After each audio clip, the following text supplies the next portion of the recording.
Muy buenas tardes, bienvenidos, bienvenidas a esta edición de hoy de Sobre la Mesa, jueves, casi viernes 16 de julio del 2026, de que voy a estar analizando, dialogando, conversando con ustedes durante las próximas 2 horas. Muchas noticias, cosas pasando.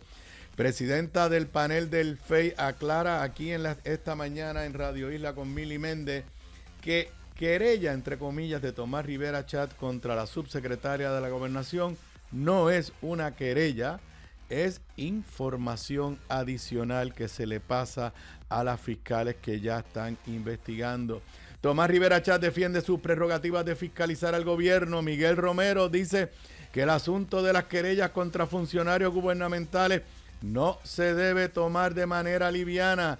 Panel de expertos del Nuevo Día dice que el gobierno de Jennifer González está alejado de la gente. Regresa el racionamiento de agua para Canóvanas y Río Grande y hoy ocurrió un apagón que dejó a más de 130,000 sin luz. Para largo, la disputa con los bonistas de la Autoridad de Energía Eléctrica. Gobernadora se retracta de su propuesta en la campaña para pagarle a los bonistas y gobierno insiste en que el caso contra Luma se vea directo ante el Tribunal Supremo de Puerto Rico. Nidia Velázquez considera presentar su proyecto de convención constituyente. Pablo José lleva a cabo sesión informativa de estatus, mientras el proyecto de estadidad de Jennifer y el PNP no aparece por ningún lado. Y hoy es jueves, tendremos el panel 3 y contando con Emma Marrero, Ivonne Lozada y Alondra Velaval. Esos son los temas que va a estar discutiendo con ustedes en la tarde de hoy en Sobre la Mesa, que comienza ahora. Un líder cuya voz conecta historia y actualidad. Su visión clara y experiencia única dan luz a los temas que moldean nuestra nación. Aníbal Acevedo Vilá está en Radio Isla 1320. Esto es Sobre la Mesa. Nuevamente bienvenidos, bienvenidas a esta edición de hoy de Sobre la Mesa. Para los que me estén escuchando o me estén viendo en vivo, son exactamente las 4 de la tarde de hoy, jueves 16 de julio del 2026. Aquí estoy en vivo como todos los días de lunes a viernes, desde las 3:55 de la tarde hasta cerca de las 6 de la tarde, en vivo a través de toda la cadena de Radio Isla 1320. También en vivo, gracias a la magia del internet, en la página web de esta emisora, radioisla.tv, el canal de YouTube, la página de Facebook de Radio Isla, la aplicación móvil de Radio Isla y también en vivo en la página de Facebook de este servidor, facebook.com/acevedovilá.net. A esta hora, 4 de la tarde, ya está disponible el episodio de hoy de Análisis de la Z a la A, podcast, programa que hago ya hace varias semanas, todos los días en vivo a las 12 del mediodía con Zoé Lavoy. Lo transmitimos en vivo por el canal 11.2, canal 84 de Liberty, pero también lo encuentras en nuestro canal de YouTube bajo ese nombre, Análisis de la Z a la A. Te invito a que nos busques en YouTube.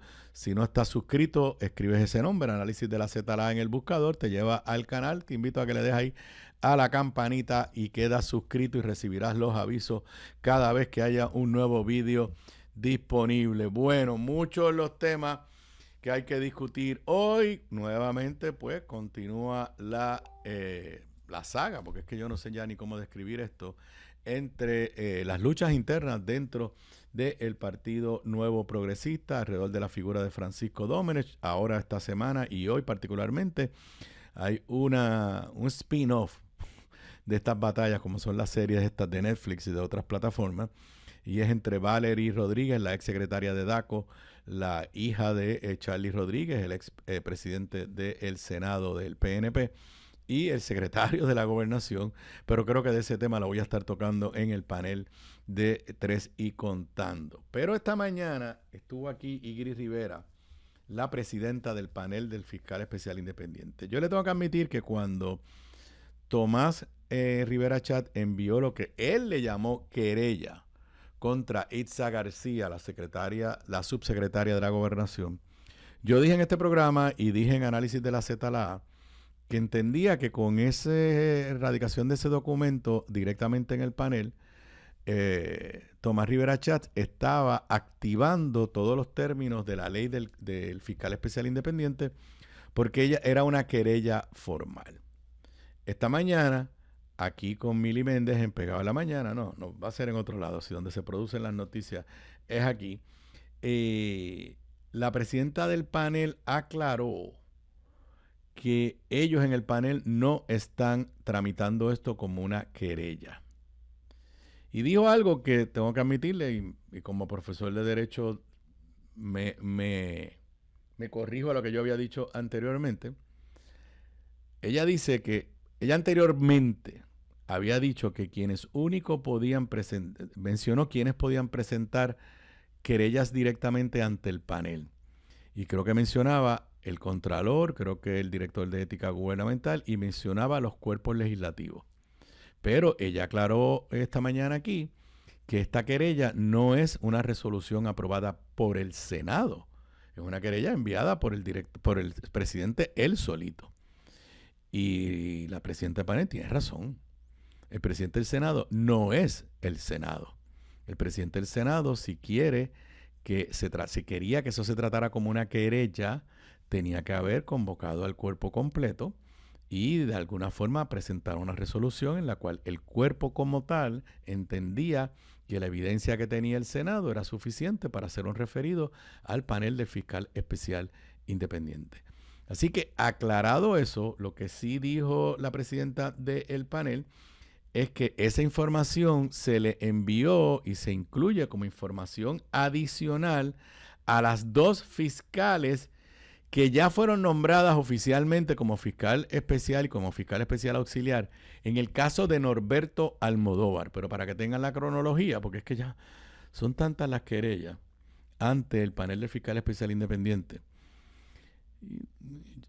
Yo creo que estamos viendo cómo los amigos aquí, los vecinos aquí de la Chardón, los federales, pues por las nuevas directrices y la nueva política pública de Trump dan la sensación de que se fueron de vacaciones y que no están investigando asuntos de corrupción, no porque los de aquí no lo quieran hacer, sino porque esa es la directriz del Departamento de Justicia de Donald Trump, que no les interesa investigar corrupción, salvo que se trate de adversarios de Donald Trump, en cuyo caso se las inventan para perseguirlo. Pero en este escenario, pues estamos en las manos del panel del fiscal especial independiente. Y doña Igri aclaró que esas 2 fiscales, que una es la fiscal especial y la otra fiscal auxiliar, que ya están investigando como fiscales especiales independientes, ella les refirió también él le llamó querella, pero no era una querella, la segunda carta que envió Sebastián Negrón Reichard, la que se refería principalmente a Francisco Domenech, pero que incluía alegaciones sobre Itza García, una alegación sobre la secretaria del Departamento de Justicia e indirectamente tenía algunas menciones de la gobernadora. Y se las envió a estas 2 fiscales, no nombrándolas como fiscales especiales independientes, sino diciendo, examinen esa documentación y si ustedes concluyen que hay algo ahí que amerita que se nombre un fiscal especial independiente contra Francisco Domenech, nos los piden. Pues lo que ha sucedido con este nuevo referido de Tomás Rivera Chatz es exactamente lo mismo. Ellos le han enviado, el panel le ha enviado a las 2 fiscales estos nuevos documentos presentados por Tomás Rivera Chatz, que recordarán que es una especie de pliego acusatorio. O sea, él lo escribió dando los hechos según relatados bajo juramento por Sebastián Negrón y en parte por Ernesto Zayas, pero más por Sebastián.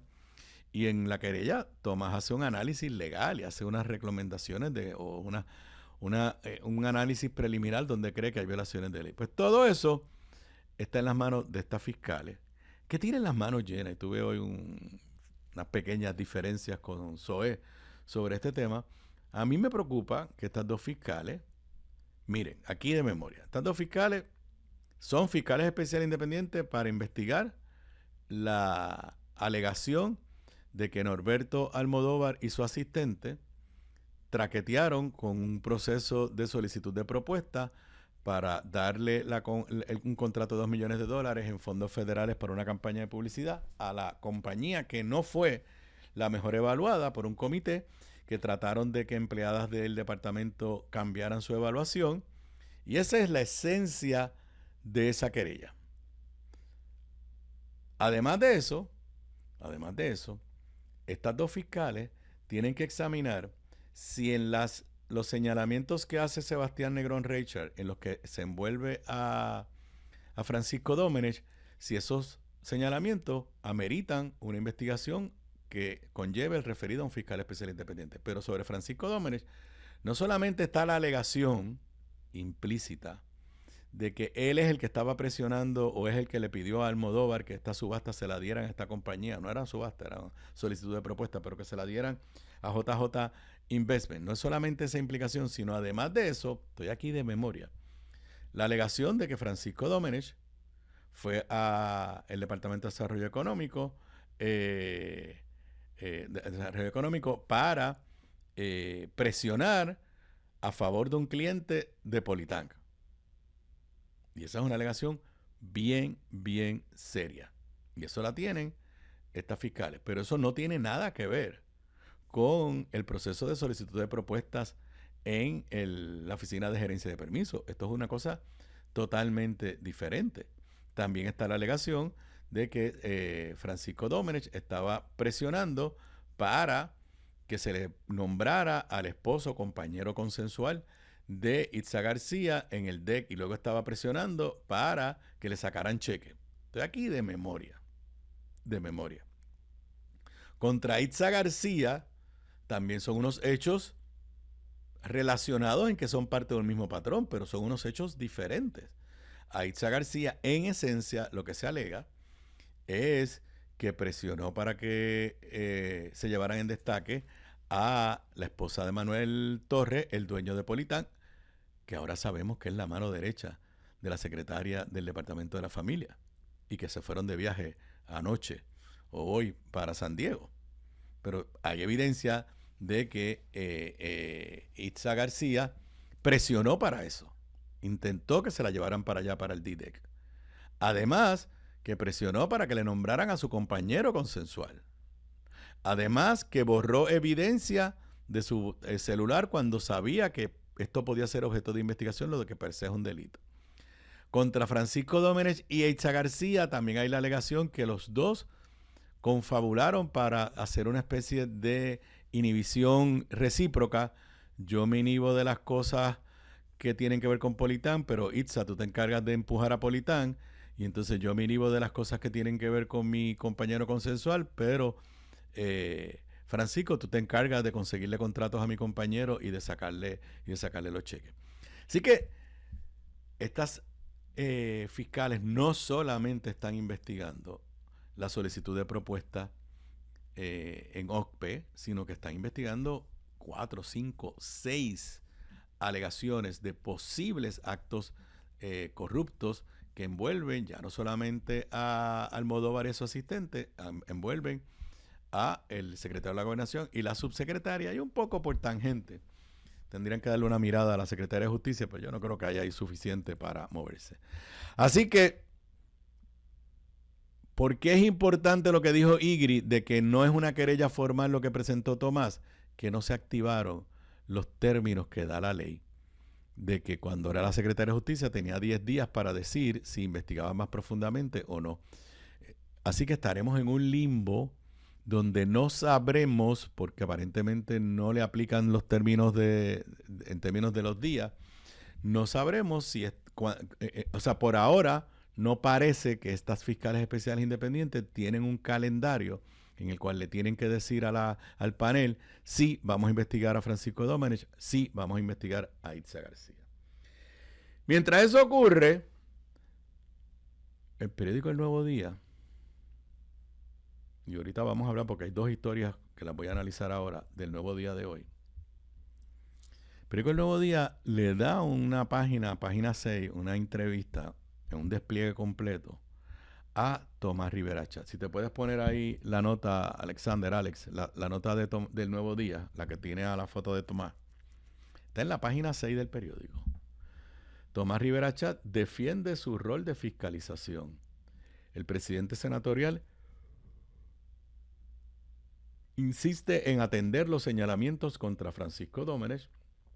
La nota va acompañada con una foto muy bien centralizada de un Tomás Rivera Chat caminando en el en el pasillo del Capitolio. Si usted quiere escuchar un análisis de la foto, busquen el podcast de Puestos para la Mañana, donde Luis Herrero hizo un análisis, y vayan al podcast de Análisis de la ZLA en nuestro canal de YouTube, donde Zoe hace un análisis detallado de esa foto y cómo esa foto comunica movimiento, liderato. Pero lo interesante es, hoy es jueves.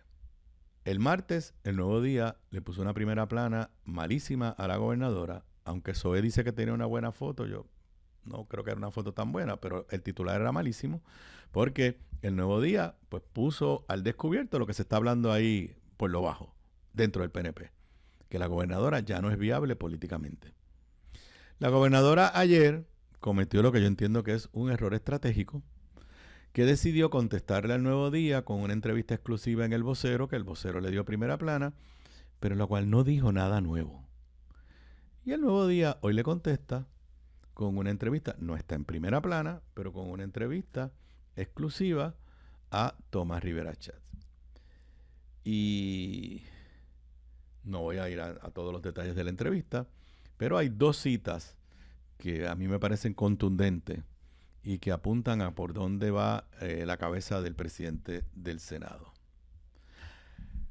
La gobernadora tiene como cantaleta, porque ya esto es una cantaleta, de que el culpable de todo, que de lo que le va mal a ella, es Tomás Rivera Chat, y que Tomás no la deja gobernar. Y Tomás le contesta en esta entrevista de Gloria Ruiz Cuilán: yo escuché a la gobernadora diciendo que es que no la quiero dejar gobernar. ¿Qué tengo que ver yo con que Francisco Domenech desde el 2017 no ha radicado los informes? Se refiere a los informes del decreto. Nada. ¿Qué tengo que ver yo con que Sebastián Negrón diga lo que dice? O el licenciado Sayas. Nada. Yo no tengo nada que ver con eso. Lo que yo no puedo es cruzarme de brazos como lo está haciendo ella.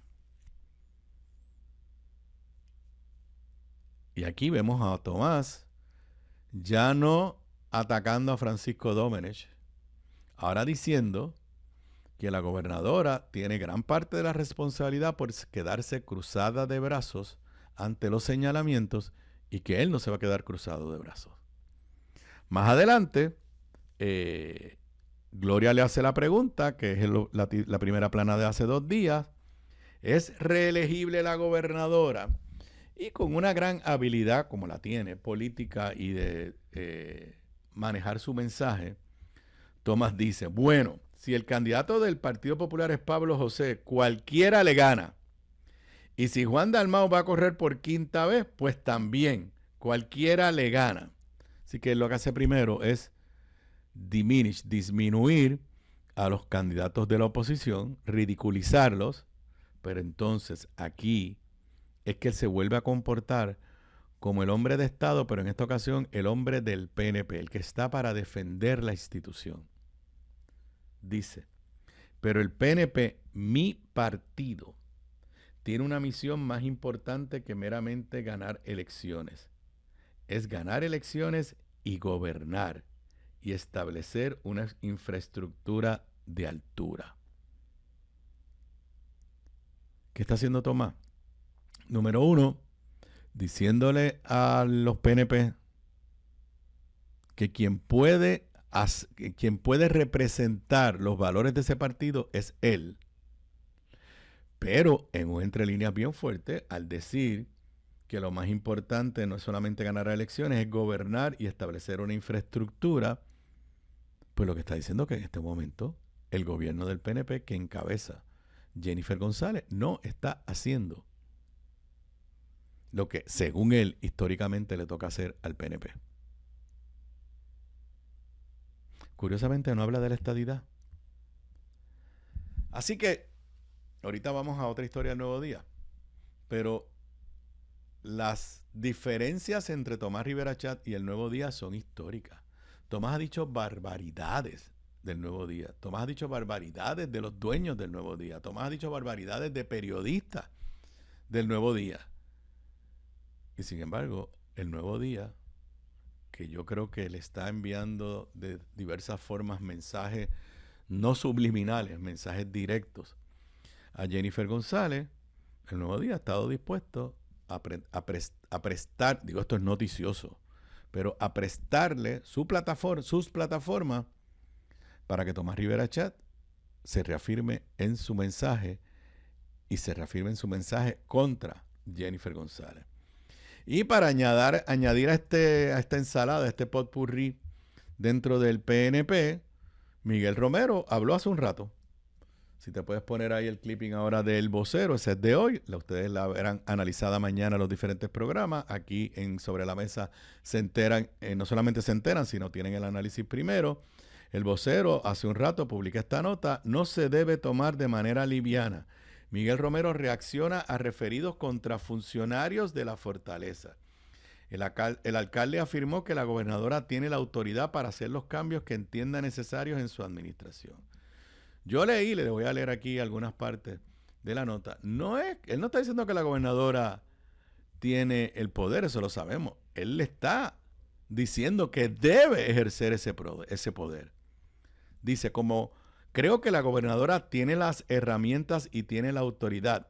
Si entiende que debe hacer cambios en su gobierno para llevarlos a cabo y para enfocarse en los resultados. A medida que salimos de estos temas, podemos enfocarnos en otras cosas. La opinión pública es la opinión pública. No hay una guía. Eso responde a cómo la gente toma los issues que están en la discusión. Así que, básicamente, el entre líneas es, mientras sigas con Francisco Domenech allí, esa va a ser la discusión pública. En cuanto a los referidos, dice Miguel Romero, todo se debe investigar. Si un presidente de un cuerpo legislativo hace un referido, no se debe tomar de manera liviana ni concluir que hay ilegalidad de manera liviana. Entonces, y obviamente salió el tema obligado, que de ahora para abajo se la van a hacer continuamente, de si él está considerando aspirar a la gobernación. Yo le voy a leer palabra por palabra lo que dijo y luego les doy mi análisis. No estoy pensando en eso, en la gobernación. Ha transcurrido menos del cuatrienio de lo que falta para las próximas elecciones, así que me parece que los funcionarios electos tenemos que enfocarnos de los trabajos que se nos encomendó en la elección pasada, que va poco tiempo. Mi interpretación, y es consistente con sus declaraciones durante los últimos meses, es que Miguel Romero no ha decidido correr para la gobernación. Pero Miguel Romero no ha cerrado la puerta de aspirar a la gobernación. Y yo le diría, y esto lo hablamos hoy con Zoé, que es una especie del wild card, de la carta que él mismo la tiene guardada y que nadie sabe por dónde va a romper. No estoy diciendo que Miguel Romero va a aspirar a la gobernación. Estoy diciendo que es extremadamente cuidadoso. Ahora, en términos de la controversia presente, Miguel Romero claramente, ya la semana pasada había dicho, si yo fuese gobernador, Francisco Domenech no sería secretario de la gobernación. Ahora, aunque con un lenguaje mucho más suave que el de Tomás Rivera Chat, ahora en esencia le está diciendo a la gobernadora, si tú quieres gobernar y que la gente sepa lo que tú estás haciendo, tienes que salir de Francisco Domenech. ¿Nos vamos a la pausa? Sí, son las 4:21. Regreso con más luego de la pausa. Aquí de regreso a Sobre la Mesa. Para los que me estén escuchando, me estén viendo en vivo, son las 4:26 de la tarde de hoy, jueves, casi viernes, 16 de julio del 2026. Bueno, les dije aquí,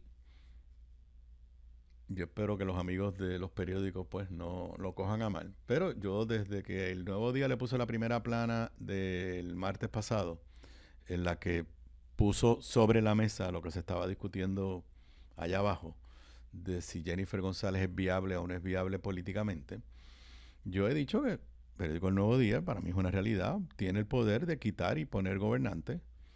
No quiere decir que todos los gobernadores que van a ganar elecciones solamente las pueden ganar si de alguna forma, yo no digo que es que los apoyen, pero tienen el goodwill del periódico, pero es el periódico de récord del país, y aunque hoy en día hay mayor diversidad de medios y las redes sociales y medios independientes, pues el periódico El Nuevo Día hace opinión pública. Y que para mí esa primera plana del pasado martes, también conociendo que la gobernadora tiene una relación muy buena con la familia y hasta relación personal con la familia Ferrer Ángel, pues me parecía que, y lo discutí con Zoe también en el podcast, que ahí había un mensaje no solamente de que el periódico y su línea editorial coincidía con esa percepción de que ella no es viable, sino un poco le estaba mandando un mensaje a la gobernadora. Ayer les dije, y hoy repito, porque es que ya uno ve cómo esto se va, tiene otras repercusiones, que la gobernadora, entiendo yo, cometió un error táctico de contestar El Nuevo Día dándole una exclusiva al periódico El Vocero. Porque después de todo, son dos empresas comerciales. Y pues ellos quieren que uno vaya y lea sus plataformas digitales, consiga el periódico en papel, eso les ayuda a vender anuncios. Y si yo te hice una primera plana que tú crees que eres mala, pídeme y yo pues te voy a dejar que tú contestes en mi propio periódico. Y creo que al haber seguido, sin saber las interioridades, pero al haber seguido al Vocero, que probablemente fue una rabieta de la gobernadora, cuando vio esa primera plana del Nuevo Día, se enfogonó, dijo malas palabras y dijo, pues vamos a hablar con el Vocero para darle por la cabeza a la gente del Nuevo Día. Pues hoy ya vimos antes de la pausa como el Nuevo Día, que ha tenido una relación de guerra con Tomás Rivera Chatz histórica, hoy le dio una buena historia a Tomás. No hay ninguna pregunta capciosa, pero no se queda ahí.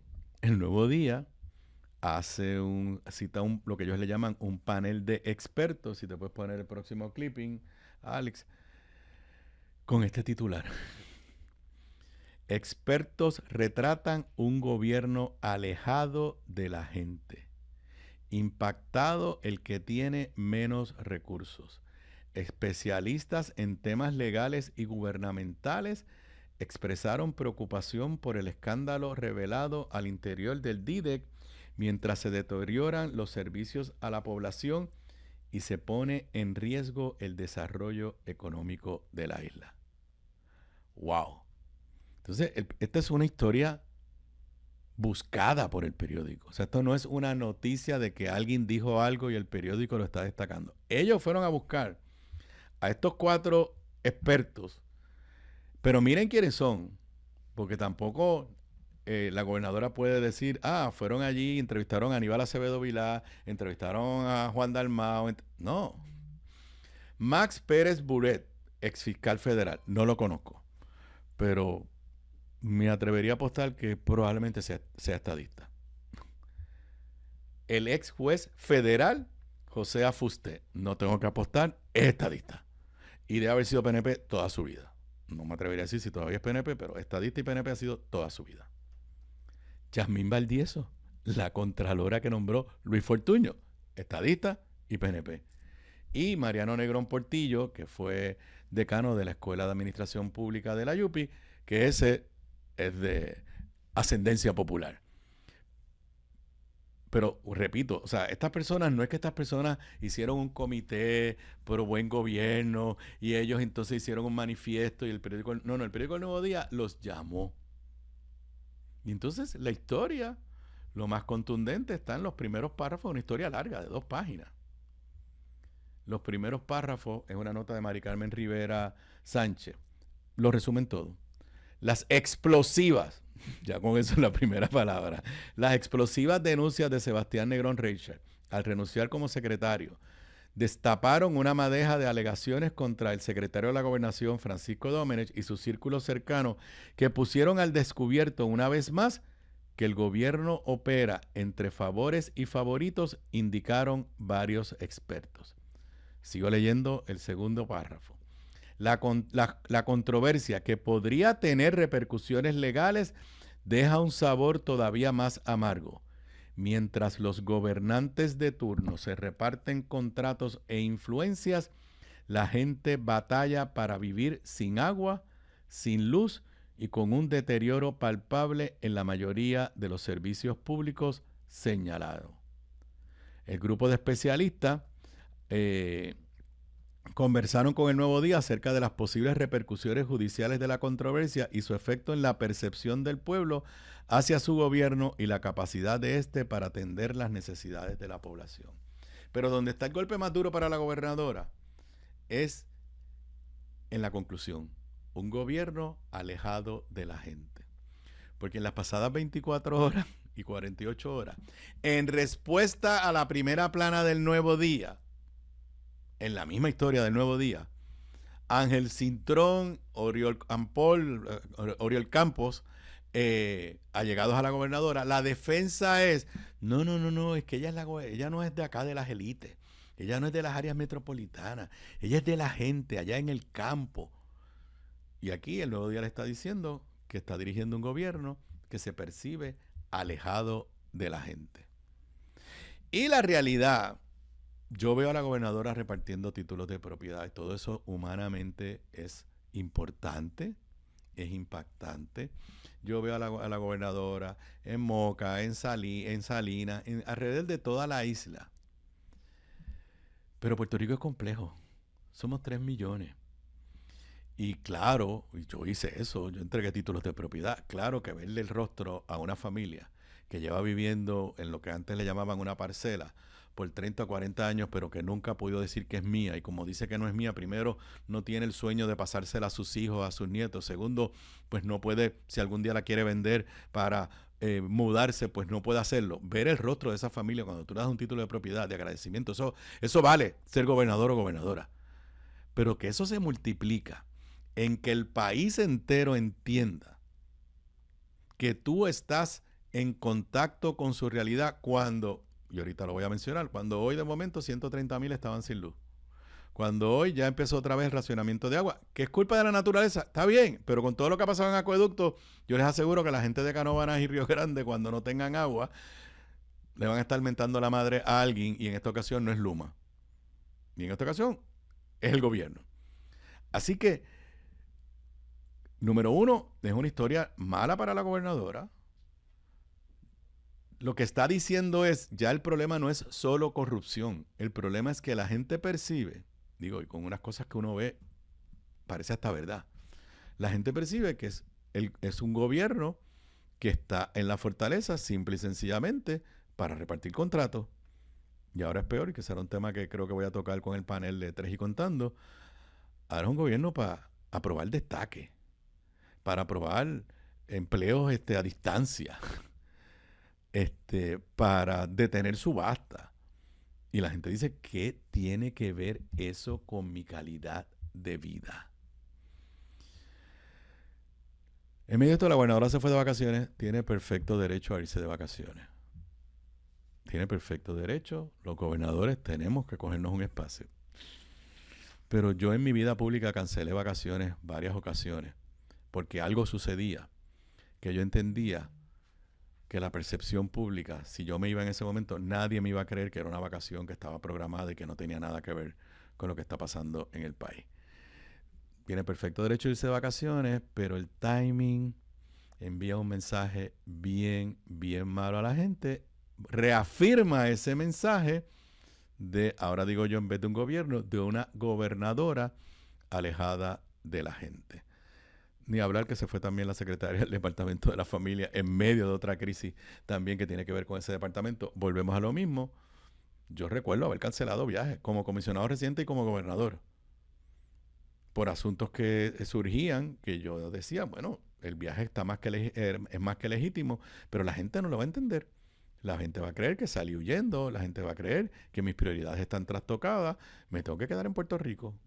Recuerdo un viaje hacia varios países de Europa del Congreso, o sea, no eran de vacaciones. Y ya no me recuerdo qué fue lo que sucedió, pero hubo algo que tenía que ver con mi labor de comisionado residente y con aquí en Puerto Rico, y me bajé del avión la noche antes dije, lo siento, yo me tengo que regresar a Puerto Rico porque tengo que atender un asunto que entiendo que es vital. Y si alguien se hubiera enterado que me estaba montando en un avión para ir, yo creo que era para Escandinavia, hubieran dicho, se fue de vacaciones, cuando era un viaje congresional. Así que, peligroso para la gobernadora. Si al tema de la corrupción ahora se le pega de que es un gobierno y una gobernadora desconectada, alejada de la gente, el escenario se le puede complicar mucho, mucho más. Son las 4:37, regreso con más luego de la pausa.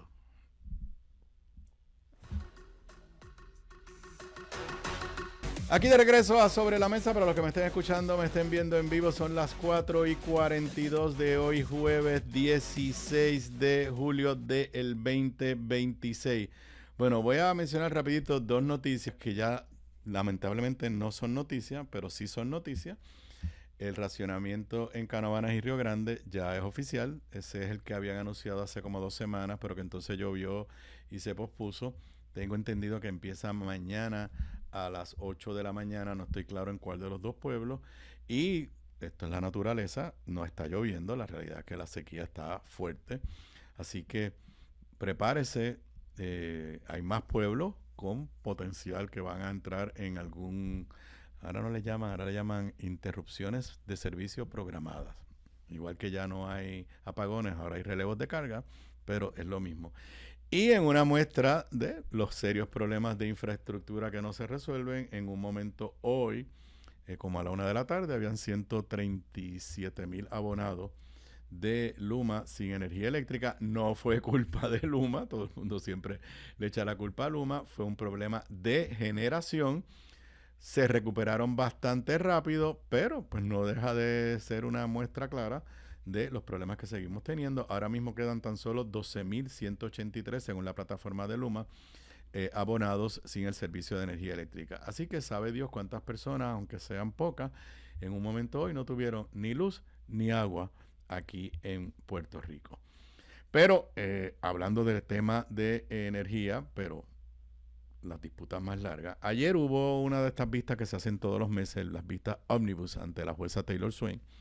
Ya básicamente lo que queda es la quiebra de la Autoridad de Energía Eléctrica, y dentro de la quiebra de la Autoridad de Energía Eléctrica hay una disputa legal que es como un pleito paralelo. O sea, antes de que la jueza pueda entrar en la pelea grande, que es cuánto finalmente se le van a pagar a los bonistas. Ya yo había discutido el martes con Ramón Luis en Martes de Energía, que los bonistas rechazaron la más reciente oferta de la Junta de Control Fiscal, lo que aparentemente no era sorpresa, porque todo el mundo entendía que aunque la Junta presentó esa propuesta, nunca tenía posibilidades, porque los bonistas quieren que se les pague todo. Pero ayer, paralelamente a eso, hay un pleito en el cual se va a determinar cuáles son los ingresos netos de la autoridad, porque a base de una decisión de Boston en la cual ganaron los bonistas del Tribunal Federal de Apelaciones en Boston, los bonistas podrían cobrar de los ingresos netos. Pero ¿cómo tú calculas que son ingresos netos? Pues eso tiene unas complicaciones legales.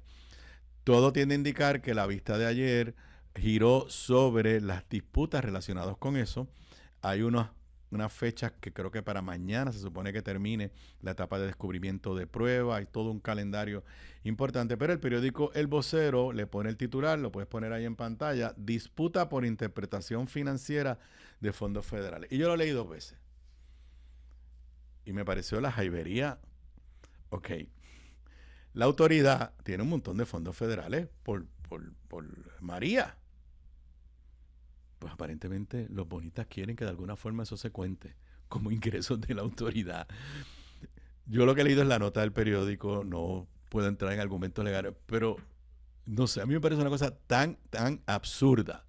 Pues esos son unos dineros que los dieron, ¿para qué? Para reconstruir la red eléctrica. Esos no son ingresos de la autoridad. Pero aparentemente esa es una de las disputas. Lo otro que se desprende es que no va a haber otra vista de esta ómnibus hasta septiembre. O sea, aparentemente no va a haber en agosto. Así que la conclusión es que esto va para largo. Y yo sé que a usted en su casa quizás no le importa mucho lo que está pasando en ese pleito, pero 2 asuntos importantes. Número 1, cuánto finalmente acabemos pagándole a los bonistas va a tener un impacto, ya sea sobre la tarifa, ya sea sobre los fondos del gobierno de Puerto Rico, porque de algún sitio, lo que sea, va a haber que pagarlo. Y lo segundo, y eso lo hemos tratado de explicar Ramón Luis y yo casi todos los martes, mientras no salgamos de la quiebra de la Autoridad de Energía Eléctrica, decir que vamos a resolver los problemas de nuestro sistema eléctrico es engañarnos. Porque nadie se sienta a negociar con un quebrado, con alguien que está en bancarrota.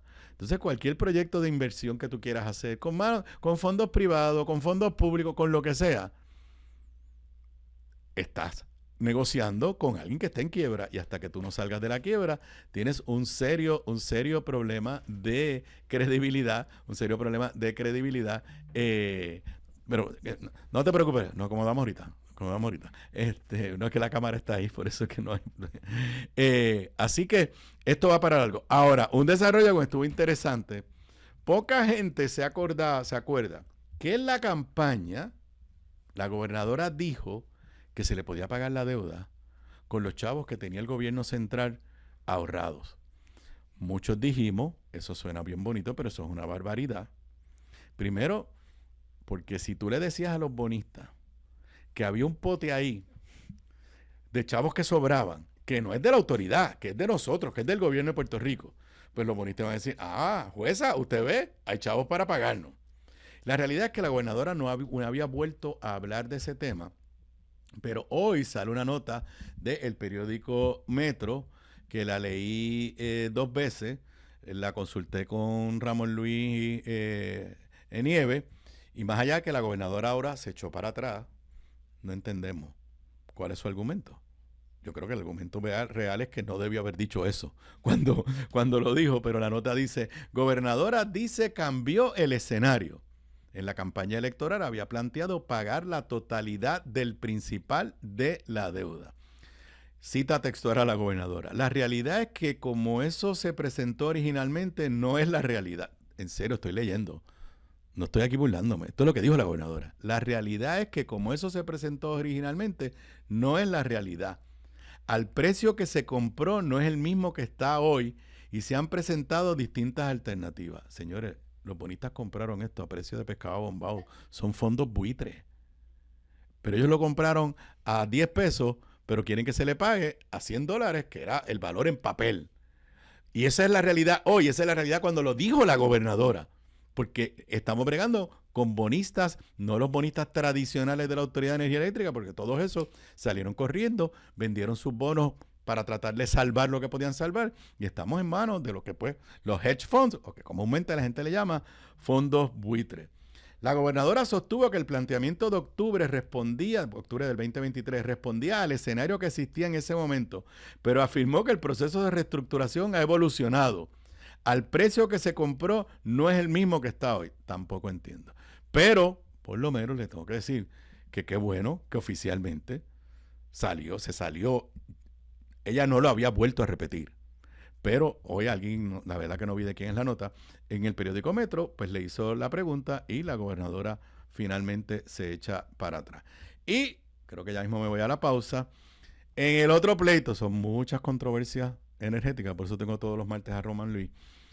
En el caso donde la gobernadora quiere que se anule el contrato con Luma, que es un proceso diferente, que ese es el que se habían tratado de llevar Luma para el Tribunal Federal y la jueza Taylor Swain lo devolvió, el gobierno de Puerto Rico volvió a argumentar ayer ante el Tribunal Supremo de Puerto Rico que el caso se debe ver en primera instancia en el Tribunal Supremo y no en los tribunales de primera instancia. Esto en reacción a las posturas de Luma. Aquí, primero, hay unas controversias legítimas. O sea, tú solamente puedes, el Tribunal Supremo solamente debe ver un caso de primera instancia, o sea, sin que vaya al Tribunal de Apelaciones, cuando no hay controversias de hecho. Cuando es un asunto solamente de derecho, hay otros criterios que no voy a discutir aquí, pero que sea un asunto verdaderamente importante, que amerite, bla, bla, bla, todo eso. Como Luma contrademandó, se llama reconvención, pero se entiende mejor como contrademandó, en la contrademanda, Luma está haciendo argumentos que requerirían una discusión y un análisis de hechos. Así que el gobierno de Jennifer está tratando de decir, hay que desestimar la reconvención de Luma, En otras palabras, no tiene ningún mérito lo que ellos están diciendo, ni tan siquiera debe discutirse. Y entonces no hay controversias de derecho, vamos directamente al Tribunal Supremo. Más allá de esa discusión, lo que está jugando Luma, y yo lo entiendo, es alargar. Mientras más tarde el proceso, pues ellos de alguna forma estarán pensando que tienen mayores posibilidades de prevalecer. Yo lo he dicho antes, el argumento del gobierno de Puerto Rico tiene méritos, es novel, pero también tiene unos serios problemas jurídicos, porque esencialmente el gobierno lo que está diciendo es, el contrato es nulo porque yo gobierno te engañé a ti, Luma, porque es el mismo gobierno. O sea, el gobierno de Jennifer está diciendo, el gobierno de Pierluisi le dijo una cosa a Luma y basado en esa cosa, Luma firmó un contrato, pero eso que le dijo el gobierno de Pierluisi de verdad no lo podía decir porque entonces no tenía la autoridad en ley para decirlo, pero jurídicamente el gobierno de Pierluisi era el gobierno de Puerto Rico, el gobierno de Jennifer González es el gobierno de Puerto Rico y ahí hay pues, en estricto derecho, hay unos serios problemas. Pero para allá son las 4:52 y nos a la pausa y hoy tengo el panel completo y con público y todo. Hacía tiempo que no estaban las tres aquí sobre la mesa. Pero no importa por dónde usted lo mire, las controversias jurídicas en todo lo que tiene que ver con la quiebra de la Autoridad de Energía Eléctrica están extremadamente complicadas y el que piensa que esto se va a resolver antes que termine este año natural, está difícil. Ahí está la musiquita. Regreso con el panel 3 y contando luego de la pausa.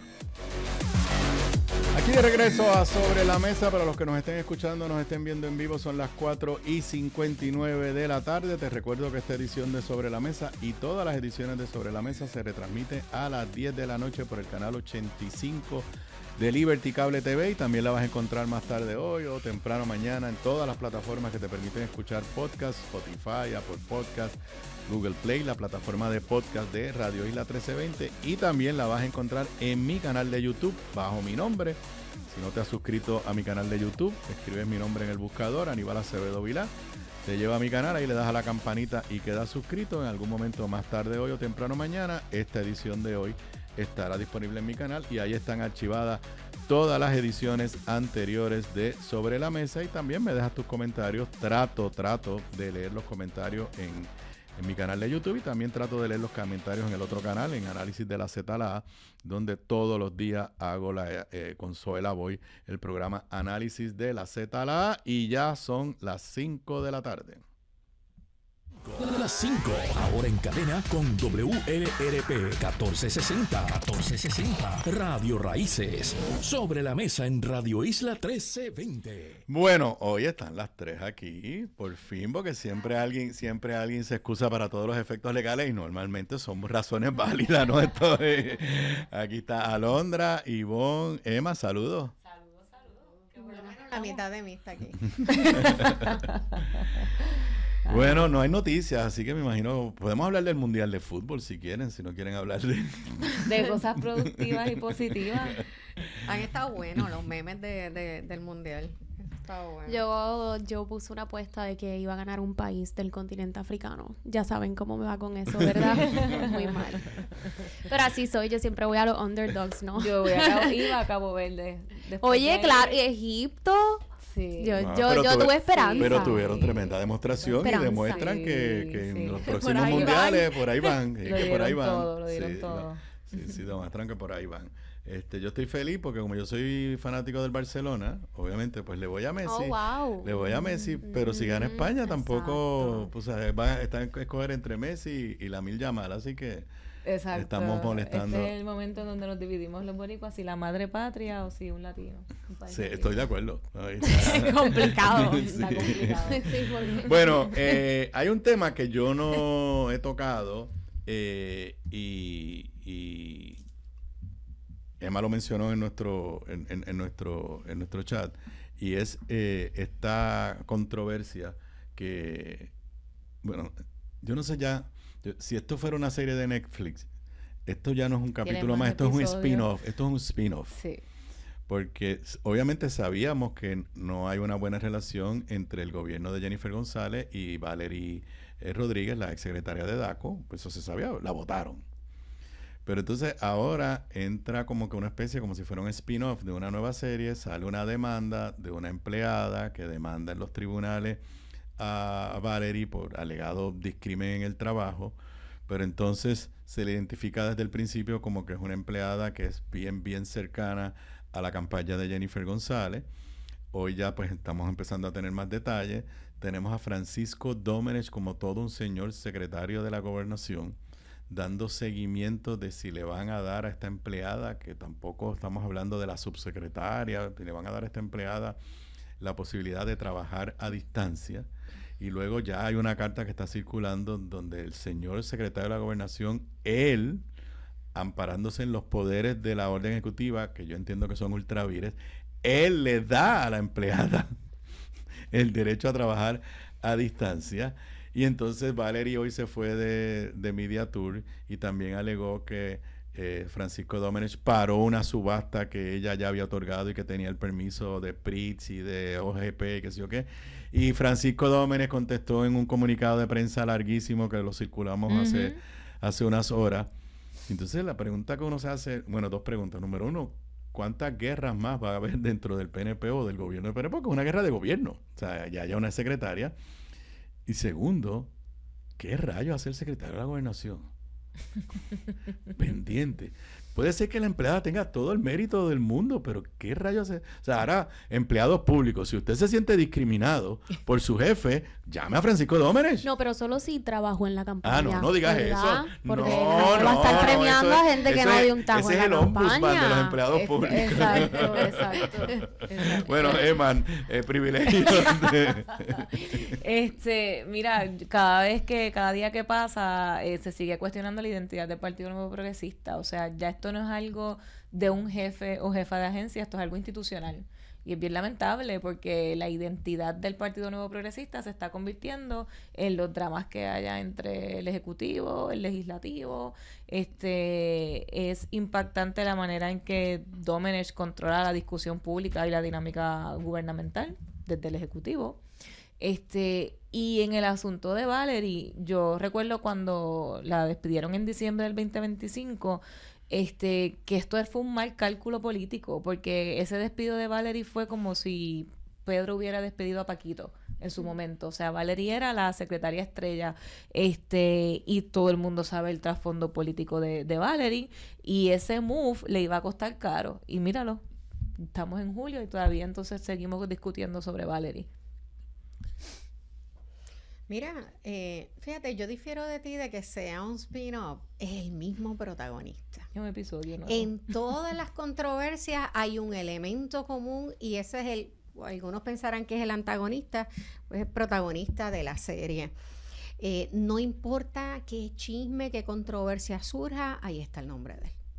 Así que yo creo que es lo mismo. Y esto, lo que acaba de hacer esta nueva controversia, es acabar de legitimar lo que ha evidenciado y hemos visto todo el país, que es básicamente como ellos mismos se han autodefinido, ¿no? El estilo de esta administración, de validando que trasciende, y yo creo que lo mencioné la semana pasada, la figura de Francisco Domenech. No es Francisco Domenech nada más. Son toda esa amalgama de gente que pertenecía al equipo de Jennifer y de Francisco Domenech, que han legitimado, que han validado, que se han hecho cómplices de ese esquema de favorecer a los que pertenecen al equipo de Azul y Egoísta, favorecerlos y protegerlos, y los que no, perseguirlos. Así que esto es una escena más para validar esa definición. Cuando de aquí a 20 años vamos a hablar de qué representó la administración de Jennifer González, fue eso. Esto es la administración de Jennifer. Y abundando a lo que dice Ivonne, son tan descuidados en esa gestión que el daño siempre es autoinfligido. O sea, esto no fue que Valerie se levantó un día muy afligida por lo que vivió con Francisco Domenech y dijo, tengo que denunciarlo. Es que una persona a quien él favorece con acciones que son inexplicables, viene y radica una demanda y lo expone. Entonces es como, pero ¿qué está pasando? Y yo creo que, ¿verdad? Lo que debe ser un trabajo serio y celoso, al menos así se maneja el trabajo político en los espacios que yo frecuento en el Partido Independentista, el trabajo en las oficinas legislativas es muy serio. Aquí como que no existe ni en lo mínimo, ¿verdad? Porque incluso las personas que salen favorecidas son las que entonces después infligen el daño. Entonces, él envía su comunicado muy largo y yo decía, pero ¿para qué vamos a leer eso? Si es que él va a decir que ese correo electrónico no fue él, que no lo... Sí. O sea, entonces él entra en el dimidirete porque él nunca se quiere quedar fuera de una buena pelea. Y mientras tanto, pues todo en el país sigue pasando, o al contrario, nada pasa en el país. Yo creo que es desafortunado que la gestión política se haya degradado a este punto, ¿no? Sí. Esto va a traer un punto, lo escuché esta mañana a Jonathan y a Luis, y es, o sea, ella está demandada en su carácter de cuando era funcionaria pública, o sea, ella no está demandada por algo que haya hecho privado. Y existe la Ley 9, que yo recuerdo cuando yo era estudiante de Derecho, tener debates de si esa es una ley que hace sentido o no hace sentido, para explicarle a la gente, esa es una ley que si a ti te demandan por algo que tú hiciste en tu función como funcionario del gobierno de Puerto Rico, tú le puedes pedir al gobierno, al Departamento de Justicia, que te represente y eventualmente si cae algo que tienes que pagar, en teoría también le puedes pedir al gobierno que pague tu sentencia. Yo recuerdo tener los debates, si eso hacía sentido o no hacía sentido. Tiene unas razones de política pública buena, y es, si yo voy al gobierno a trabajar y de momento me empiezan a demandar y yo me tengo que buscar yo mi propio abogado, pues nadie va a querer ir a trabajar al gobierno. Obviamente, pues a veces uno dice, oye, pero chicos, si es un desgraciado que estaba discriminando políticamente, pero pues, o sea, tú no puedes hacerle, o sea, tienes que darle. Ahora, si aquí, o sea, aquí la Secretaría de Justicia, yo digo, a menos que Valerie diga, yo no voy a pedirle al Departamento de Justicia que me represente porque no voy a confiar que me van a representar bien. Y ella pues podrá tener los recursos hasta pero si ella le pide al Departamento de Justicia que la represente al amparo de la Ley 9 y por instrucciones de Francisco Dómenes le dicen que no, el precedente que crearía para el servicio público en Puerto Rico, más allá de esta administración, sería terrible. ¿No la va a pedir? No, que la justicia ya dijo que no la va a defender. Ahí está. Eso es porque, o sea, ¿qué quiere decir eso? O sea, para que ustedes tengan claro, o sea, hay un gobierno, demandan a un funcionario del gobierno PNP y está en el poder un gobierno popular, y el gobierno popular dice, lo debemos representar porque si no, el próximo secretario de tal gabinete, de mi propio gobierno, va a decir, no, yo no voy a aceptar eso porque entonces cuando dentro de 4 años que me van a demandar y ya yo no voy a estar aquí y el que va a estar es otro, pues entonces porque yo no era, o sea... Bueno, se había respetado hasta eso. Y qué absurdo ahora, o sea, sigue, ¿verdad? Profundizándose esa crítica. ¿El Estado al servicio de quién? O sea, Jennifer González ha convertido el gobierno de Puerto Rico, el Ejecutivo particularmente, en un comité de campaña glorificado. Está secuestrado. O sea, es absurdo. Incluso que salga como noticia, ¿verdad? Que justicia se adelante. ¿Cuál es la necesidad de justicia adelantarse si ya no te lo ha pedido? Uh-huh. Sí. Y en medio de eso, obviamente hoy no tenemos script porque ustedes ninguna me contestó casi nada. Ok. Yo llevo muchísimos más años que ustedes en estos mundos. ¿Sí? Sí. Gracias. Gracias, Alondra, por tu cinismo. No lo vamos a perder. Es que no hay script. Gracias por tu cinismo. Es más, no voy a preguntar, yo creo que cuando yo... definitivamente cuando llegué a la gobernación, no sé si tú ni te acuerdas probablemente. Sí, me acuerdo. Y acompañé a mi mamá a una campaña, ¿qué fue? ¿Cómo se dice? Mira que yo pensé que no había nacido. Fuimos en el carro a una caravana. Y sacaste la bandera de la pava y todo. No me acuerdo, recuerdo que se nos dañó la bocina. Bueno, así que... Ok. El periódico El Nuevo Día tiene el poder, por accidente o a propósito, de quitar y poner al gobernante. O sea, sí, y ha habido unas épocas, pues, de grandes confrontaciones contra Pedro Rosselló, que llegaron hasta demandarse, o sea que... Entonces, y eso, 1. 2, todo el mundo entiende, y lo dan por válido, que la gobernadora en el plano personal tiene una relación de amistad con la familia Ferrer Rangel, particularmente con María Luisa, que es más, diría yo, que es la jefa ahora del grupo, del conglomerado familiar. Entonces, el periódico El Martes le saca esta historia, digo que es lo que estábamos diciendo todo el mundo, aquí lo hemos discutido de si ella es viable o no es viable, pero cuando tú la pones ya en el periódico El Nuevo Día es como que ya lo legitimaste, o sea, ya esto es a discutirlo. Y yo primero pues analicé el significado de que El Nuevo Día, con 4 alcaldes anónimos, validara lo que todo el mundo está diciendo, pero lo pone ahí en primera plana. Entonces la gobernadora toma la decisión estratégica de contestarle a través del vocero. Después de todo, tendrán intereses políticos los dueños de esos periódicos, pero son negocios. Y yo les puedo decir que no les agrada que tú le lleves los lectores a la competencia. Y además la tradición es, si en un medio me atacaron, yo trato de contestarlo en ese mismo medio, porque yo quiero que lo lea la gente que lee ese medio.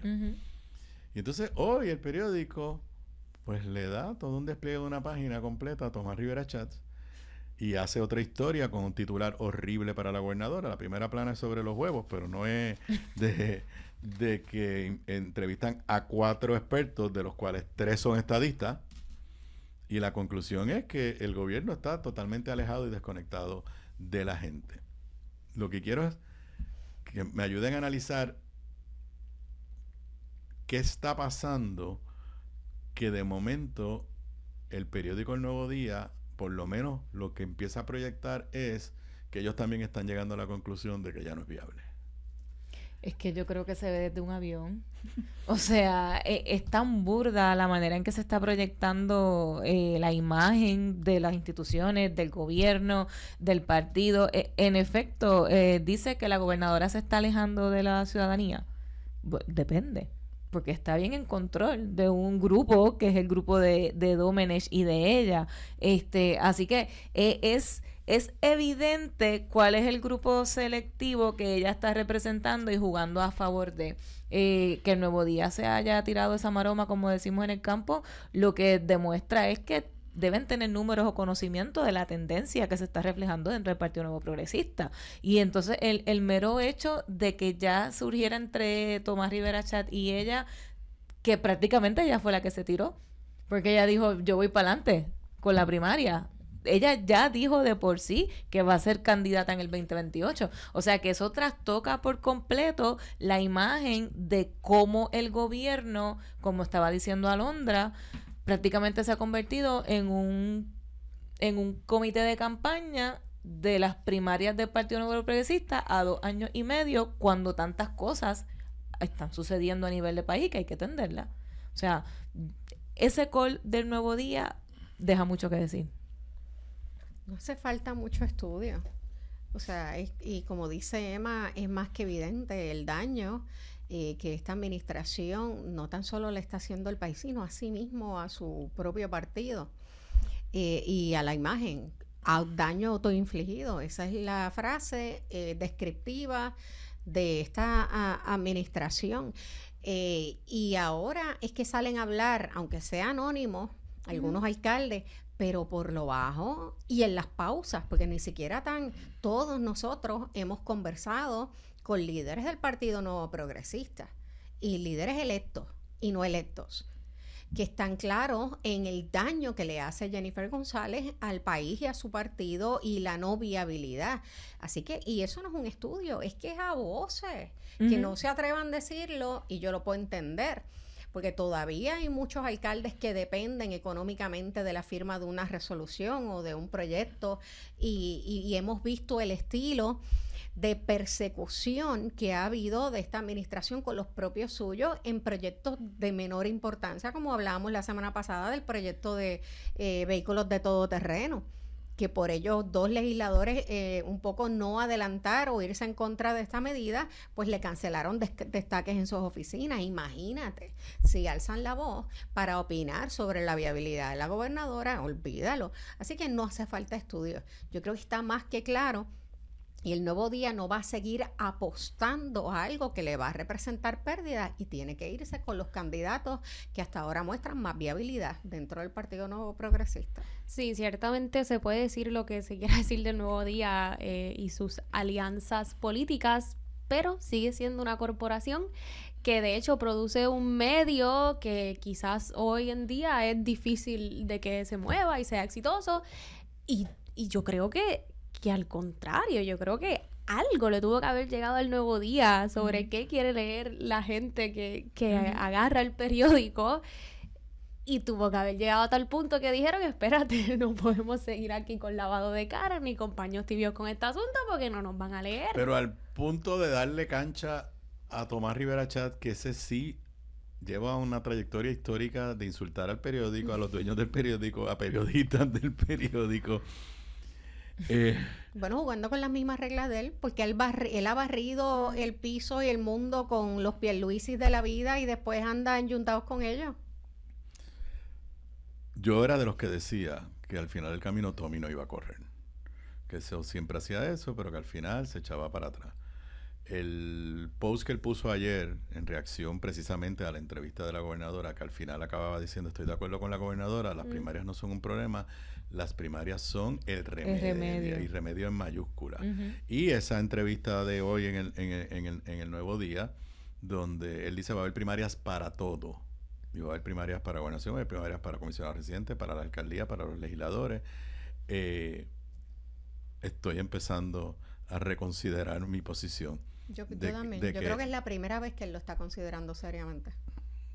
Yo no estoy tan segura, pero habrá que ver, habrá que esperar. Yo creo que si lo hace o no, si no lo hace, tendrá que conseguir a alguien que lo haga, ¿verdad? Como él no. O sea, si nadie reta a Jennifer, Tommy ya está obligado a correr. Claro, Sí. claro. Sí. Yo sí he dicho que si alguien convence a Miguel Romero, Tommy podría entonces decir, bueno, pues yo te respaldo a ti porque tú sí la puedes ganar a ella y bla, bla, bla, bla, bla. Pero yo no sé. Miguel Romero hoy hizo unas declaraciones, las tenía por ahí, no sé si... Miguel Romero es sabio, es estratégico, yo dudo que él corra. O sea, él gana más siendo un adulto backstage en la situación y dejando que el PNP pase lo que tenga que pasar en el 2028 y retomar entonces un nuevo grupo, la refundación del PNP. Porque eso es lo que se comenta entre las personas del mismo partido. O sea, ya hay mucha gente de brazos caídos de que lo que le toca al PNP es perder y empezar de nuevo. Y yo lo veo un poco que esa sea la tendencia. Yo creo que Miguel Romero no querría dejar la alcaldía para aspirar a la gobernación. A él le gusta donde está, yo creo que se siente cómodo y lo domina. Pero sí tiene mucha gente alrededor, como siempre, que ven la oportunidad y lo deben estar y lo están presionando para que aspire a la gobernación. Porque esa es la política. Yo creo que hay un momento que el momento histórico te exige unas cosas y eso es inevitable, y pues tristemente cuando hacen las cosas bien, pues más aún. Yo no estoy tan clara de que al final del día sea una decisión de él. El PNP está en una posición bien precaria. Yo coincido con Alondra. Yo creo que, y particularmente la gente del poder económico y la gente que necesita estar en el poder para seguir teniendo los contratos, van a ir donde Miguel en un momento y le van a decir, 1, tú eres el único que tiene posibilidades de ganar. 2, si lo haces te vamos a respaldar. 3, si no lo haces ahora, no nos vengas a buscar dentro de 4 años. No nos vengas a buscar dentro de 4 años. ¿Pero ustedes creen que él tenga posibilidades de ganar la gobernación? Si fuera hoy, en el escenario de hoy, y porque la fiscalización a él ha sido prácticamente ninguna, claro que sí. Y las pocas encuestas. Y eso es lo triste. Pero en política, o sea, un año es una eternidad. Imagínate, falta... para que se abran las candidaturas, falta año y medio. Yo pensaría que si el grupo de Jennifer tiene que estar haciendo el trabajo para empezar a fiscalizarlo pronto, si es que no están tan desenfocados. Bueno, Una pensaría que es el trabajo obvio, que pues vamos, el reto es al interior del partido. Sí. Yo me di cuenta de algo en estas 2 semanas que Tomás Rivera Chats cambió el discurso y el discurso agresivo que tenía inicialmente contra Jennifer, porque el año pasado era de insultos, de que era una inepta y de barbaridades que yo decía, ándate pa'l carajo. Pero estas 2 semanas era Francisco Domenech le hace daño a ella y le hace daño a ella. Y un poco se aleja porque también si él tiene aspiraciones, Jennifer tiene una base política detrás de ella que él no puede enajenar. Francisco Domenech no tiene base política. Jennifer sí.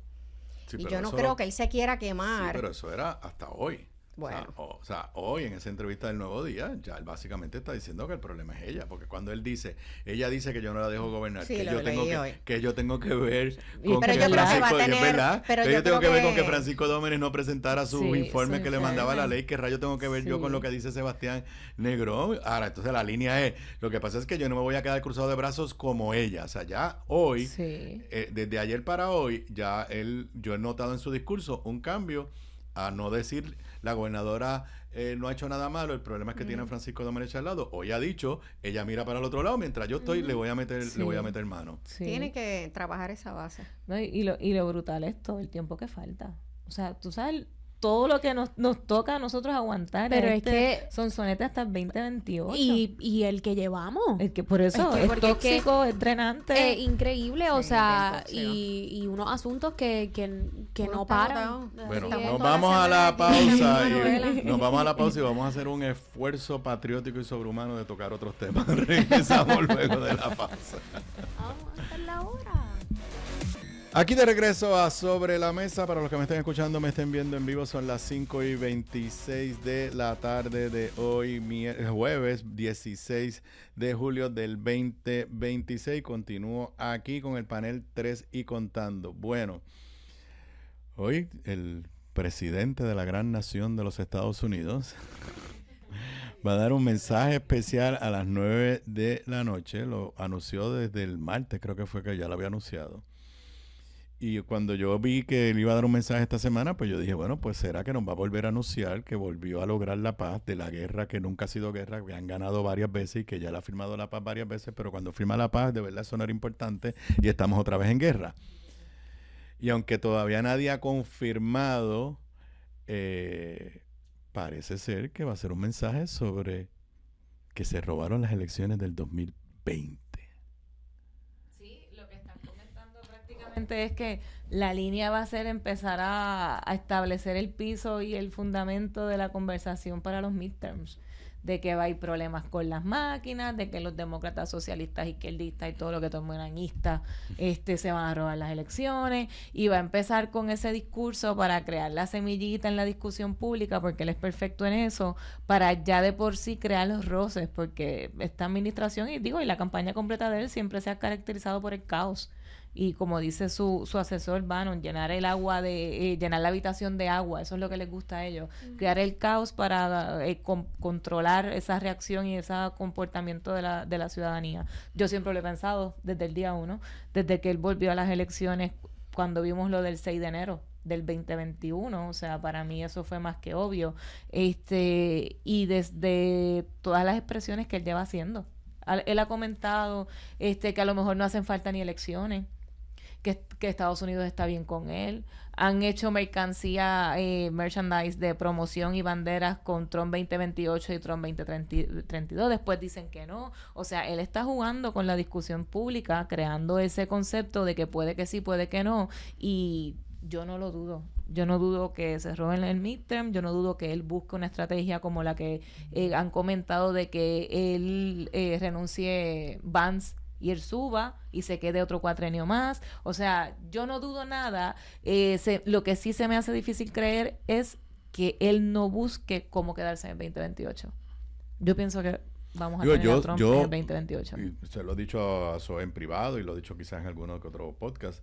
O sea, yo creo que él tiene toda una intención de robarse los midterms legalmente. O sea, que yo quiero decir con robárselos legalmente, pues tú hiciste la cosa esta de los redistricting, que no le ha salido tan bien, pero por lo menos en Texas se llevó 2 o 3. Y en la Florida. Y entonces si de momento, pues ahora tú suprimes el voto por correo en sitios donde el voto por correo se tiende a ser más de votación liberal, pues le estás complicando a la gente votar. Si empiezas a pedir, hay una medida que te exige que para poder inscribirte tengas que presentar certificado de nacimiento, pasaporte, montones de cosas. O sea, yo siempre he creído que hay esa posibilidad, pero te tengo que admitir que pensar que él va a dar un mensaje, a lo mejor al final nos equivocamos. Digo, nosotros no, sino todos los que han dicho eso. Pero sí, pensar que él va a dar un mensaje, inclusive leí en algún sitio que va a decir que la elección de los 2 senadores de Georgia fue ilegal. Sí. Entonces, pero estamos en el 2026, tú vas a relitigar cosas del 2020 y del 2022. Obviamente parece una locura, pero es para crear las condiciones de decir, pues tenemos que hacer esto y esto y esto de cara a las elecciones de noviembre de este año. Sí, yo creo lo mismo. Él está montando su caso de frente a los midterms y también mirando las elecciones del 2028 y desacreditando a la oposición para justificar que la oposición se robó las elecciones y vienen con lo mismo. Eso. También estoy de acuerdo contigo de cómo lo hacen por la vía legal, que es muy característico de los gobiernos autocráticos que utilizan y llegan al poder a través de la democracia y enmiendan todo el aparato electoral para apoderarse del mismo. O sea, y es una sola columna, se apoderan del aparato electoral, control total de los tribunales, que es lo que ha tratado de hacer Donald Trump, y el desprestigio y el control de los medios de comunicación. Esas son las 3 columnas básicas que han usado todos los gobiernos que en un momento se cantaban democráticos y se han convertido en autocracia, y él ha seguido al pie de la letra el libreto.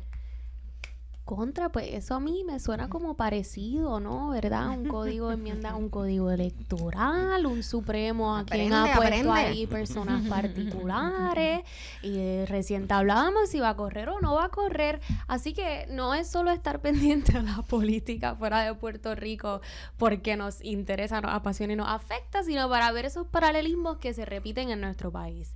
Pero volviendo al asunto de Trump, yo creo que es incluso increíble como esta persona, siempre que las cosas no salen de su manera, ellos eran unos tramposos, cuando él es como el tramposo por excelencia en el caso de hacer negocios, ¿verdad? Esa es su estrategia, y yo creo que se está viendo, precisamente por lo que decía Aníbal, que quizás la vía legal del redistricting como que no se le dio, entonces las elecciones que ya se han dado, que quizás no se han dado como él quería, se ve como arrinconado, y ahora tiene que entonces ir al mensaje de desacreditar, de poner todo en tela de juicio.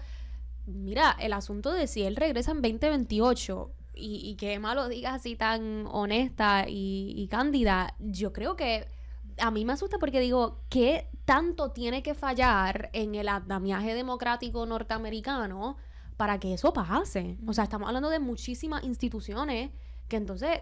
Pero hay algo, a veces, yo no sé si con ustedes, pero uno habla de dónde está el Partido Demócrata, pero yo de momento, más que el Partido Demócrata, ¿dónde está la indignación del pueblo americano? O sea,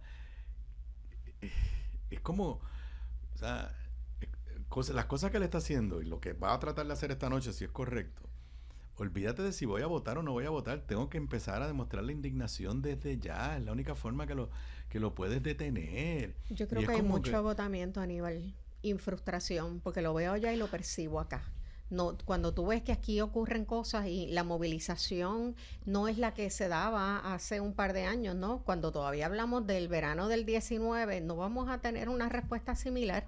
Hay algo que se llama fatiga del activista, que yo lo descubrí el otro día. Estamos frustrados, cansados, intoxicados, y son muchos frentes a la vez. Pues yo a veces tengo mucho conflicto con ese asunto, porque ¿cuándo más hacemos falta si no es ahora? Y entonces pues ahí hay que plantearnos unas preguntas muy serias del quehacer político y la organización política, porque si se hace cuando es fácil y conveniente, porque nos subvencionan y nos apoyan, pues, ¿sabes? Si nos está llegando la hora cero, está llegando la hora cero. yo creo que más allá de la fatiga activista, que es muy cierto, o sea, yo puedo tener mi opinión sobre el asunto, pero es muy cierto.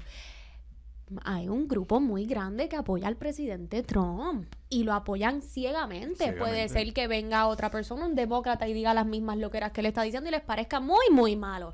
Pero le dice Trump, pues yo le creo. Y hay que hacer la paz con eso, como puertorriqueños, colonia de los Estados Unidos. Que esa es la nación norteamericana. Precisamente la que pasó un enero 6. Y yo tampoco percibí tanta indignación con ese asunto. La que él dijo que le iba a pagar la representación legal a toda esa gente y no pasó nada. Entonces, pues, insisto, hay que hacer la paz y... Que están haciendo una moneda con la cara de él. El pasaporte. O sea, una moneda con la cara de él En en los este asesinatos momento. de ICE, o sea, Qué los dos así que estuvieron es, hace poco. O sea, yo estoy de acuerdo con Alondra en muchas cosas. Por ejemplo, el movimiento de Tradwife. Que ver a esas mujeres solicitando o presentando la posibilidad de que nos quiten el derecho al voto. Yo jamás pensé ver eso. O sea, estamos... Explica eso. Yo lo conozco porque Exacto. comparto con una mujer que ese tema la tiene Sí, bastante. estamos histéricas. Para los que nos están escuchando. Y ustedes se alimentan en las teorías de conspiración entre Sí. ustedes. Sí, yo estaba diciendo al muchacho que todas las teorías de conspiración de Trump yo las creo. Porque es que Sí, pasa. ciertamente. Pasa. Yo le pregunto a ¿quién te envió eso? No, Emma. No, Zulma. No. Hombre, sí, es que ha habido entrevistas en televisión. Sí, para los que No, nos están No, lo de las escuchando. Pastor Tradwife. Doug, ¿no es que Sí. se llama él? Los que nos están escuchando es que hay un grupo en Estados Unidos, y de hecho hay una parte que está liderada por la esposa de Charlie Kirk, se me escapa el nombre de ella. Erika. Que están insinuando o presentando en la discusión la posibilidad de que se le quite a la mujer el derecho al voto porque se sobreentiende que el voto del varón representa a la familia y que eso es suficiente. O sea, y escucharlos, o sea, no es una idea nuestra. Hay convenciones sobre el tema, hay mujeres hablándolas abiertamente, hay grupos con sus seguidoras, y el mero hecho de que eso se esté pensando o discutiendo en Estados Unidos da mucho que decir. Da mucho, y a nivel internacional yo estaba viendo que ABC en España lo estaba cubriendo, o sea, ABC en España, así que este tipo, por ahí voy con la línea de Alondra, el péndulo está desatado. Uh-huh. Y él ha recibido apoyo de personas del propio gobierno de Trump. Creo que se me escapa su nombre. Uno lo tuvo orando en uno de los sermones esos mensuales que hace allí Spitz. No, bueno, no importa. Ha recibido apoyo, ha recibido eco y él lo explica que es como un voto por household, ¿no? Y el Sí, que vota es el jefe de familia y él dice, no, pues en nuestra congregación habrían como 70 mujeres que votan porque son jefas de familia. Yo creo que y esa conversación cultural sobre el rol de la mujer es bien interesante porque se pierde también en reducir el discurso a la autonomía. No es que esto es lo que yo decidí, así que tú lo tienes que respetar porque yo lo decidí. Y una conversación que he tenido precisamente por las redes sociales porque se empieza a normalizar ese asunto de pues decidir quedarme en casa, cuidar, maternar, pero no es eso, es que el derecho al voto, la libertad económica que ha venido con mucha lucha, nos da precisamente libertad para cuando no querramos estar ahí, pues, a dónde vamos. Y a mí ciertamente me vuela la cabeza y me preocupa porque sí, quizás el quitarnos el derecho al voto es un poco el extremo, pero va atado y de la mano con todo este contenido de casarnos joven, ser madre joven, decidir, pues no necesariamente tener una carrera profesional, sino quedarnos en la casa, que todo eso está bien. Y yo creo que la maternidad es un trabajo, pero eso requiere un análisis también más complejo, sí, y nuance de cómo se remunera ese trabajo. Así que, y eso viene bien fuerte en los Estados Unidos y como decía Emma, ya no es hablarlo en secreto, ya es congregar convenciones así. Sí. Hay una serie bien buena, yo no sé si ustedes la han visto, Señora América, Mrs. America. Debe estar en Apple, que trata de... La protagonista es y es de la vida real. esta representante de un sector de mujeres muy conservador en medio de la ratificación de la enmienda para la igualdad de derechos. Bueno, la que nunca se aprobó. Exacto. Okay. La serie está buenísima y ella encarna lo que son estos nuevos rostros del sector conservador que están pidiendo cosas como esta, pero también la misma contradicción de este sector, las contradicciones de ambos lados, del sector de mujeres liberales que estaban tratando de que se ratificara la enmienda y de este sector de mujeres conservadoras. Pero es extraordinario porque todo es cíclico, parece ser, y estamos un poco reviviendo discusiones que se dan en esa serie histórica. Son las 5:39, regresamos con el último segmento luego de la pausa. Aquí de regreso a Sobre la Mesa, ya en el último segmento. Continúo con el panel, pero Emma se nos excusó, va para Jugando Pelota Dura, y pues eso está un poquito al otro lado de donde estamos en Atorrey, tiene que ir hacia allá, hacia Guaynabo, y esta es hora de tráfico, pero están aquí Alondra e Ivonne, y uno de los temas que sí habíamos acordado temprano hoy, pero pues lo dejamos para última hora, ayer o anteayer, el periódico El Vocero esta semana, fue anteayer, puso una historia de primera plana citando a la procuradora de las personas de edad avanzada, que ha entrado también en controversias internas de este gobierno, de que la población de personas de 60 años o más para el 2030 se proyectaba en 1.2 millones de dólares, y obviamente pues lo que eso plantea desde el punto de vista de la sociedad puertorriqueña, las necesidades particulares de esa población, que me incluye a mí, que tengo 64, y obviamente todo esto también está ocurriendo en medio de unas controversias con centros de cuidado de envejecientes prolongado, el caso que pues inclusive, solamente para que sepan, creo que ya encontraron causa para arresto o causación a la persona que se alega responsable del maltrato a esta señora de 86 años. Pero no hay duda que estamos en una población que está envejeciendo rápidamente, y los retos que eso plantea desde el punto de vista de servicios, de problemas de soledad, de miles de problemas. Así que, Ivonne, Dios mío. Mira, a mí me preocupa, y esto es un tema que siempre le he dado mucha atención, pero no es novel. O sea, aparece en una primera plana ahora que de aquí al 2030 van a haber 1.2 personas, adultos mayores en el país con unas necesidades críticas que el país, incluyendo gobierno y sector privado, pues no han podido, no han sabido quizás planificar para poder cubrir. Pero AARP, que ha hecho un trabajo extraordinario con la población, cabildeando a favor de las necesidades de la población de adultos mayores, lleva, no te digo 10 años, lleva 20 o más, diciendo, miren, por ahí viene un cambio demográfico. Y lo viene alertando hace muchos años. Por ahí viene un cambio demográfico y se lo decimos porque tienen que preparar los servicios que necesitan los adultos mayores, que viven más, y que vivan más años no significa que tengan buen estado de salud, que necesitan salud, que necesitan vivienda, que necesitan servicios, que necesitan transportación, que necesitan muchos servicios.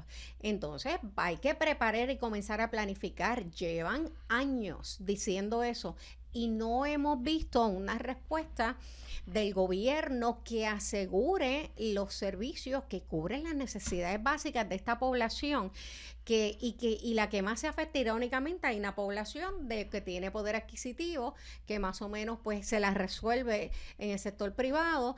Hay unos de interés social que dentro de los que hay pues se pueden resolver, pero hay una clase media bien pillada que no cualifica para servicios de interés social y no tiene los recursos necesarios para tener una adultez, una vida ya de edad avanzada digna. Y esto se complica Porque no son los adultos mayores, los cuidadores informales. O sea, mientras esto se agrava, también se agrava la situación que no ha sido atendida debidamente también de los cuidadores informales, que sabrá que el 84% de los cuidadores informales, que son los que no trabajan para eso, que son los familiares, son mujeres. Son las hijas que se quedan cuidando a su mamá y a su papá cuando están mayores ya. Son las hijas o las mujeres que se quedan cuidando a sus hermanos de diversidad funcional porque ya sus papás envejecieron. Son las que se quedan cuidando a los suegros cuando su pareja no tiene hermana, porque hay una expectativa social de que son las mujeres las que cuidan, y perdonen, lo digo de cariño, a los viejos y con intención, a los viejos de la familia. Y es erróneo. Entonces, ¿qué pasa? Que se ha tronchado también y se ha afectado la calidad de vida de estos cuidadores informales, donde muchos trabajan y tienen que son jefas de familia también, tienen que trabajar, yo conozco una amiga de mi edad que al mediodía tiene que salir de su trabajo a darle almuerzo a su papá que vive solo porque su mamá falleció, y que cuando sale de trabajar tiene que ir a darle el cena y tiene que asistirlo. Oye, es bien cuesta arriba. Entonces son personas que no reciben remuneración, que no reciben apoyo psicológico, 56% con depresión, 46% con ansiedad, 96% dice estoy abrumada. Abrumado, no puedo con la carga, no puedo más con la carga.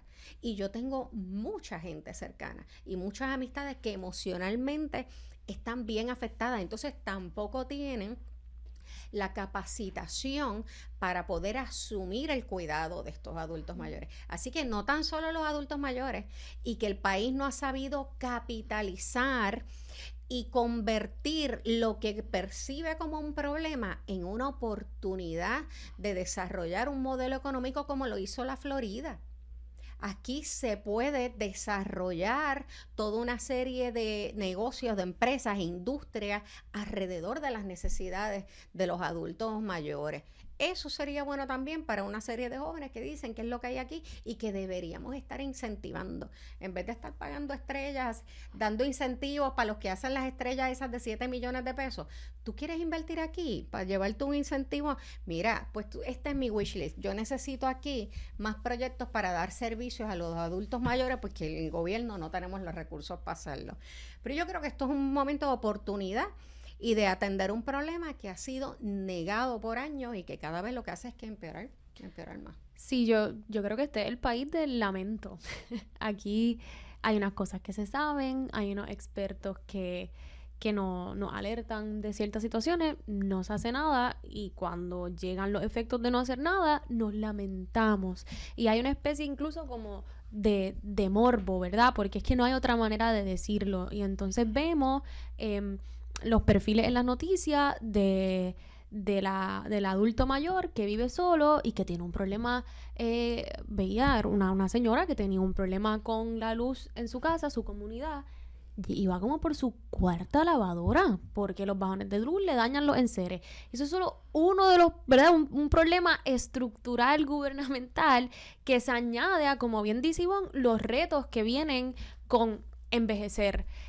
Yo creo que además de eso, es triste ver un país que no invierte también en el recreo de las personas mayores, en fomentar que se reúnan, porque no hay transporte público, porque los parques en muchas ocasiones están en abandono, porque han cerrado los centros comunales, entre otras opciones. Así que no es solo atender esas necesidades físicas, es también, y lo reseñó Ivonne, es también la parte mental, la parte recreativa. La cosa de la soledad. Soledad es muy fuerte. Y a eso se le suma la fuga de los jóvenes, porque esos jóvenes por eso muchos dejan familia atrás. Por eso muchos del que está acá, pues se le fue el resto de la familia y pues uno no puede juzgarlo, pero se quedaron solos. No, claro, no sí. Y no se quieren ir. Son unos problemas estructurales bien, bien fuertes que si se hubiesen trabajado en el momento que nos alertaban, ¿verdad? Yo creo que la respuesta sería otra, y hay algo muy latinoamericano de la familia diversa en generaciones, del abuelo que cuida a niños, y no porque sea un trabajo, sino porque también le da una razón, ¿verdad? Y un objetivo en su día, y eso, a medida que la vida es cada vez más precaria y más difícil, se va fragmentando y viene con su efecto, y el gobierno está totalmente desenfocado. Es un tema que volveremos a ver en primeras planas. Aquí a cada rato cuando tú llaman a cualquier alcalde, particularmente de fuera del área de San Juan, y entonces le hablan de problemas, escucharle comerío, del problema de los cortes de agua, posibles cortes de agua, de luz. Y él decía, no, y la cantidad de adultos mayores que yo tengo que viven solos. Y pues, si se quedan sin agua va a ser un problema. Y tú, si te fijas, escuchen a los alcaldes y normalmente les sale el tema, cuando hay algún problema de agua o de luz, les sale el tema, es que tengo montones de hogares de adultos mayores que viven solos, y si se quedan sin luz, si se quedan sin agua, pues es el alcalde que va a tener que de alguna forma responder. Bueno, pues son las 5:56. Con eso yo me despido. Ustedes y yo nos volvemos a ver mañana viernes a las 3:55 de la tarde. Que tengan todos y todas muy buenas tardes.